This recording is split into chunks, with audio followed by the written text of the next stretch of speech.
Hello everyone, welcome back to the Python series. So మనం ఈరోజు arithmetic ఆపరేటర్స్లో 2 operators multiplication and division వాటిపైన మనం 5 ప్రాబ్లమ్స్ సాల్వ్ చేద్దాం. Let's go. So here is the first question మల్టిప్లికేషన్లో. So a = 4, b = 6, రిజల్ట్ ఈక్వల్ టు a into b. Print of result అన్నప్పుడు మనకు అవుట్పుట్ ఏమైనా వస్తుంది, 4 × 6 చేయాలి. సో ఏమైతే అప్పుడు 24 అనేది మనకు అవుట్పుట్ కింద వస్తుంది. సో సెకండ్ క్వశ్చన్ అనేది మీరు సాల్వ్ చేయండి. x = 7, y = 3, రిజల్ట్ ఈక్వల్ to x into y. Print of result అన్నప్పుడు అవుట్పుట్ ఏమొస్తుందో మీరు కమెంట్ చేయండి, రైట్.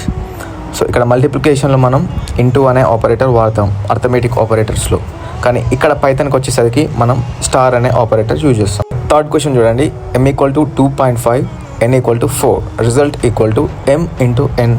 ప్రింట్ ఆఫ్ రిజల్ట్ అన్నప్పుడు మనకి ఇక్కడ ఫ్లోట్ ప్లస్ ఇంటీజర్ రెండు మల్టిప్లై చేస్తున్నాం కాబట్టి మనకు ఎప్పుడైనా అవుట్పుట్ అనేది ఫ్లోట్ వాల్యూ వస్తుంది, ఓకేనా. సో అవుట్పుట్ అనేది మనకు 10.0 వస్తుంది, రైట్. సో ఫోర్త్ క్వశ్చన్ మీరు సాల్వ్ చేయండి. p = 1.2, q = 3.4, రిజల్ట్ ఈక్వల్ to p into q. Print of result అన్నప్పుడు అవుట్పుట్ ఏమైనా వస్తుందో కమెంట్ చేయండి. సో సేమ్ అలానే ఫిఫ్త్ క్వశ్చన్ కూడా మీరే సాల్వ్ చేయండి, రైట్. u = 9, v = 5.5, రిజల్ట్ ఈక్వల్ to u into v. Print of result అన్నప్పుడు మనకు అవుట్పుట్ ఏమైనా వస్తుందో జస్ట్ కమెంట్ అవ్వం, రైట్. సో ఇక్కడ మనం సెకండ్ టాపిక్ డివిజన్ అనే ఆపరేటర్. సో ఇక్కడ కోడ్లో చూస్తే a = 12, b = 4, రిజల్ట్ ఈక్వల్ to a/b. Print of result అన్నప్పుడు మనకు అవుట్పుట్ అనేది ఎప్పుడు కానీ మనం ఓన్లీ సింగిల్ స్లాష్ అది డివిజన్కి వాడతాం పైథాన్లో. సో అది వాడినప్పుడు ఎప్పుడైనా మనకు ఫ్లోట్ వాల్యూ వస్తుంది, రైట్. రిమైండర్ ఇది గుర్తుకుంచుకోవాల్సి కంపల్సరీ. మనకి అవుట్పుట్ అనేది 3.0 అని వస్తుంది. సో సెకండ్ క్వశ్చన్ మీరు సాల్వ్ చేయాలి.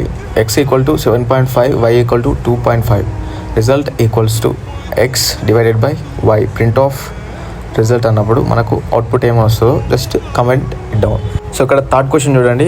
m = 20, n = 5, రిజల్ట్ ఈక్వల్ to m/n. Print of result అన్నప్పుడు మనకు అవుట్పుట్ అనేది 4.0 అనేది అవుట్పుట్ కింద వస్తుంది, రైట్.